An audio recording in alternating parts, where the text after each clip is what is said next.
नमस्कार दोस्तों, और आज हम लोग बात करेंगे डीआरडीओ की, defence research and development organisation. आज ये बात मैं इसलिए कर रहा हूँ क्योंकि पिछले कुछ दिनों से एक चर्चा हो रही है कि क्या डीआरडीओ का प्राइवेटाइजेशन होने जा रहा है और क्या आगे चल के सरकार इसे भी बेच देगी जैसे दूसरे एजेंसी को सरकार ने बेचा है। तो आइए आज थोड़ी सी इसी बात करते हैं कि क्या डीआरडीओ का फ्यूचर जो है वो अब प्राइवेट सेक्टर में जा रहा है और अब प्राइवेट कंपनियां उसको हैंडल करेंगी, या फिर इसकी तह में जाते हैं और समझते हैं कि इसकी वजह क्या है, कि क्यों ये र्यूमर उड़ा है और क्यों इस तरह की अफवाहें उड़ रही हैं। दोस्तों, थोड़ा सा अगर डीआरडीओ के बारे में बात करूं तो अगर आप मेरी वीडियो को देखते होंगे तो कुछ दिन पहले भी मैंने एक वीडियो बनाया था इसरो के ऊपर, और वहां पे भी मैंने एक बात कही थी कि इसरो का जो प्राइवेटाइजेशन होने वाला है, जिसको लेके काफ़ी अफवाह उड़ रही है कि इसरो को प्राइवेटाइज कर दिया जाएगा, तो ऐसा कुछ होने वाला नहीं है इसरो के साथ। इसरो जो है वो लॉन्च व्हीकल को जो है वो ट्रांसफर कर रहा है, शिफ्ट कर रहा है, और इसरो का जो लॉन्च व्हीकल है अब प्राइवेट कंपनियां बनाएंगी और उनके साइंटिस्ट को फ्री किया जा रहा है, उन्हें रिलैक्स किया जा रहा है कि उनका पूरा फोकस सिर्फ सैटेलाइट पे रहे, ना कि उस लॉन्च व्हीकल पे रहे। क्योंकि लॉन्च व्हीकल बनाना दोस्तों आसान है इन कंपैरिजन टू जब आप सैटेलाइट बनाते हैं। तो इस तरीके से काम को बांटा जा रहा है। कुछ वही चीज यहाँ पे होती हुई दिखाई दे रही है डीआरडीओ के पॉइंट ऑफ व्यू से, कि सरकार ने टेक्नोलॉजी जो है, टेक्नोलॉजी का काम, रिसर्च का काम, ये सब कुछ अभी भी है जो है वो डीआरडीओ को ही दिया हुआ है। बस प्रोडक्शन का काम जो है सरकार ने इनसे अलग करवा लिया है। अब आप सभी लोग जानते भी होंगे कि डीआरडी जो है जब से आया है तब से 1958, पहली जनवरी 1958 से लेकर अभी तक इसने एयरफोर्स के लिए, नेवी के लिए और हमारी फौज के लिए बहुत कुछ इसने किया है।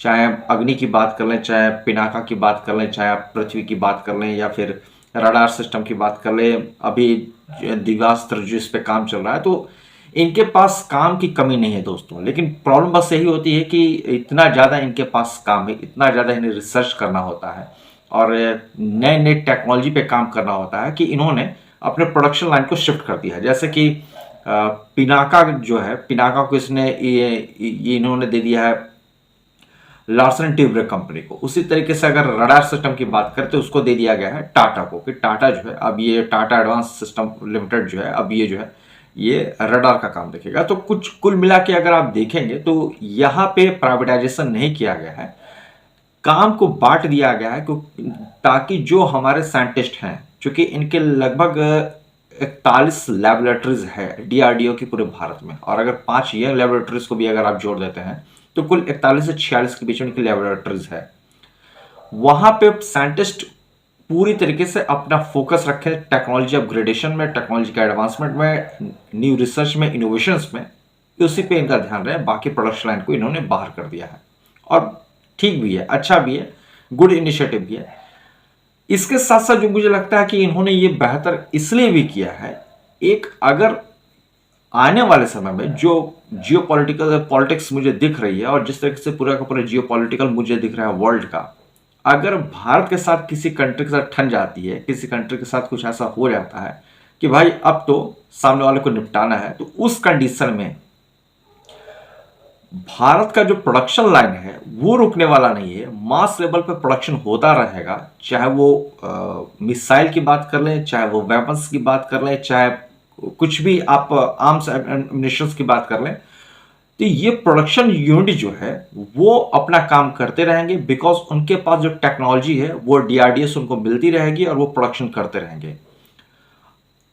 और अगर युद्ध के स्थिति में जब युद्ध हो जाता है तो बेसिकली दोस्तों जो आपके जो इन्वेटर्स होते हैं, आपके जो एनिमीज होते हैं, वो टारगेट करते हैं ऐसे ऐसे सेंटर्स को जहां पे प्रोडक्शन हो रहा होता है।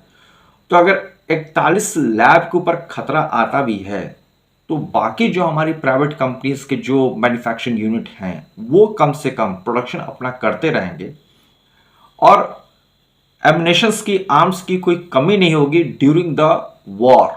तो ये सारी चीजों को सोचते हुए हमारे देश की सरकार ने, रक्षा मंत्रालय ने प्रोडक्शन यूनिट को अलग किया है डीआरडीओ से।